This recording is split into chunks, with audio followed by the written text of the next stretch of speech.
Olhar aqui, obviamente, vai ser em cima do ponto de vista agronômico, né? E eu não vou me ater ao que você colocou aqui em relação ao hardware, ao software, né? Sim. Mas eu vou tentar enxergar aí o seu trabalho como usuário, né? Eu achei que você foi muito feliz aí durante a sua explanação, justificando, né, o projeto, né? Então a justificativa ela é coerente com a realidade do campo, né? Quando a gente fala aí de pequenas propriedades, realmente a agricultura familiar aí ela é carente em relação à tecnologia, a conhecimento, né? Só para ter uma ideia, eu até estou sugerindo no meu trabalho que você coloque como, obviamente, que esse sistema de controle do ambiente interno é para cultivo protegido, então estou colocando aqui alguns dados de, bem, qual é a área de cultivo protegido no Brasil hoje? Então hoje é 26 mil hectares, né? Hectare ele equivale a 10 mil metros quadrados. Então, 26 mil vezes 10 mil metros seria a área em metros quadrados, para ter uma ideia, né? No seu trabalho e tal.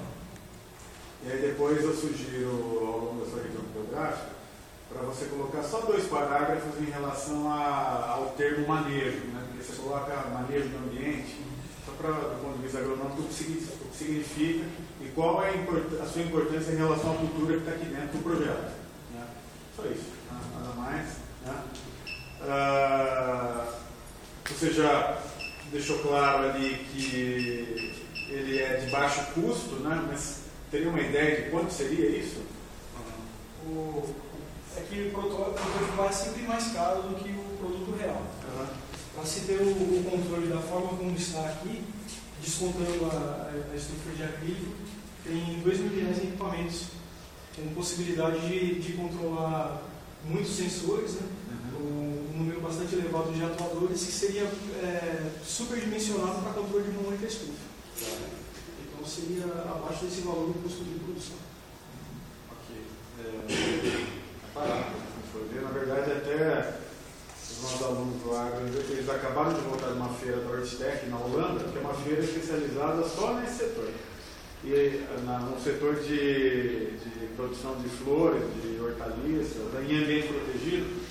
E lá é um polo assim, altamente tecnificado, né? O setor hoje, né, para quem desconhece, ele movimenta em torno de 5 bilhões de reais ao ano. Então parece que é pouco, né? Mas 5 bilhões ao ano, né? É o quanto que o agro e ambiente protegido ele movimenta, né, todo ano, né?